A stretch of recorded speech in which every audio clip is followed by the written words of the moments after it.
Alright, we're back. And now it's time to put my thoughts down on the weekend of football, innit? And this one's going to be more brief than the other videos. It was a great weekend of football across the leagues. Bayern won 4-0.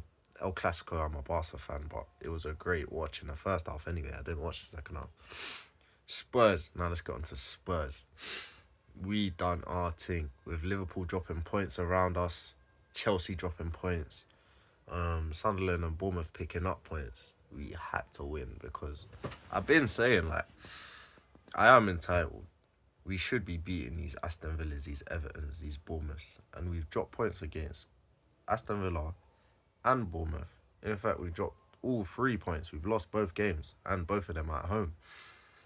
So away now, our away form's been pretty good. Going into the game, I saw the lineup. I said again, Bentancur, Polina. Not liking it. But one thing I'll give Frank, innit? He's got, how can I say this? He's got some assurity, if that's a word. He's assured in what he's doing, innit? Because this Bentancur, Polina, it doesn't work going forward, but of course it works in terms of being rigid and staying calm at the back. You know, Papsar does have some work to do on his game in terms of not always rushing out and kind of being more conservative and maybe blocking a passing lane instead of pressing and getting done in it. So it does work going back. And, you know, for the Everton game, it worked. We just played smart. I saw maybe from the 40th minute up until halftime. So I didn't watch the game. This isn't in-depth analysis. But from the way we were playing, we were set up in a 4-4-2 when I was watching. Brennan Johnson on the right, Xavi on the left, Colomani left striker, Kudus right striker.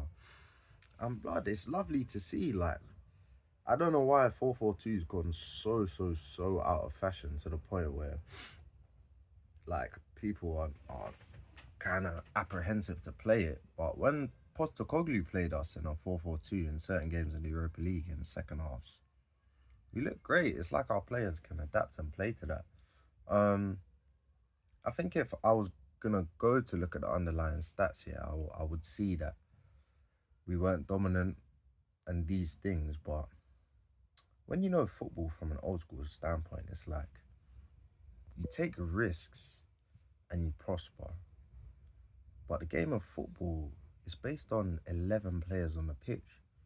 So if you've got a really balanced formation like a 4-4-2, and then you have your talented players within that, Kudus, I'm sure he was good in terms of retaining the ball and progressing the ball.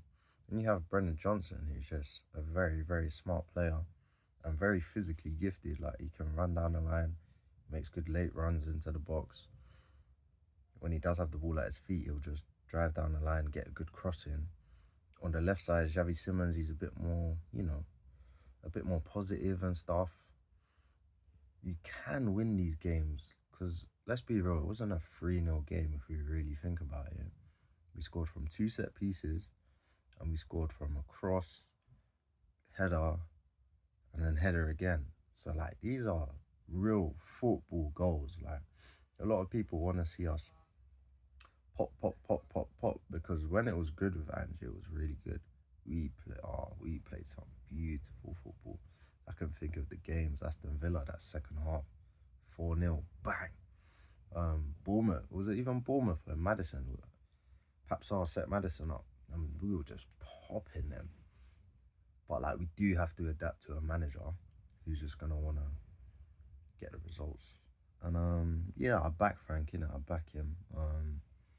I'm not always keen on the lineups because it's like, yeah, I don't know, we're not going to play great, but tactically we are very aware, and it's like we got the players that really want to play in the system. Danso, I saw that he won every single aerial duel, and he had 14 clearances or something like that, the most since Jan Vertonghen in 2016.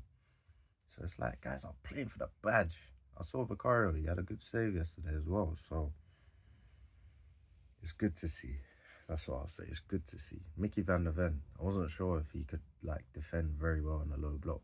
I only saw it a couple times because since he's come in, he's been on the halfway line operating as a sweeper. And we all know he can do that very well because he is blatters. He's fast as anything, innit? But seeing him defending a low block and using his brain, in terms of his awareness and picking out moments to go in and challenge for the ball. Times where he just uses his height and his length and his pace and his strength to, negate certain deficiencies in our game as a whole. Like, he's really a brilliant Rolls Royce of a defender, and guys know about his pace, but I do believe in the future people start to know Mickey Van der Ven for just his defending, like, as a whole. And yeah, I believe that for him. I said it was short, but it's not really short. But yeah, Liverpool. What's going on with Liverpool and Chelsea? What's going on around the league, man? They're not looking great. Liverpool did not look great in the first 5 games. They won all 5 games, and that's Liverpool for you over last season. But they've lost 4 in a row. That's crazy to me. All these signings, and Chelsea, they went a bit more relaxed in the transfer market. But their squad, you look at their squad, it's like, nah, shouldn't be dropping points against this team. They should be in the same thinking as me, like as a Tottenham fan. Like, now you should be going into these games like we should get 3 points out of them. But yeah, the NBA's just started as well, and I have said this channel is full on Spurs. I'm a Tottenham fan, Tottenham Hotspurs, and also support the San Antonio Spurs. I've seen Wembanyama's been cooking on both ends. The guy's an alien. He's gonna have the most unique stat line when he stops this game. So I'll get into that later. But as for the football, I'm happy with the weekend of football. Next we go to Newcastle away. Very tough game. I'm looking to get through that round, I'll be real. If we can get European qualification and the Carabao Cup or the FA Cup, beautiful. I'll be very happy. Even if our noisy neighbours end up getting a title, it's like we're still Tottenham and we just have to be real with where we are and move forward as a club. Like Arsenal, I don't know if in my lifetime will ever be a bigger club than Arsenal. Hopefully that happens in it and we just get success on success on success. But when your nosy neighbours have 13 league titles, 15 FA Cups, 14 FA Cups, 2 League Cups, bit meaty, and no European silverware. It's like, it's a lot to catch up with. Like Tottenham, we've always been, I've looked at our history from the times of Jimmy Greaves, even before that we were the first non-league team to win the FA Cup. Like we've always been a cup side sort of thing, innit? Over the last 30 years maybe, and in my lifetime, we haven't even been a cup team because we've only won 2 cups in my lifetime. And the first cup, I wasn't even supporting Tottenham. It was that early. Since I've started supporting Tottenham, I've waited literally 17 years. I started supporting them in '08. 17 years for this Europa. And I'm just hoping for Tottenham to have more success in the future. But yeah, as I said, sorry for the cap about it being a short video. It's not. But yeah, Tottenham are looking good right now. For all the woeful sort of periods we've had in all these games, we're still third in the league. You get me? So yeah, Milo out.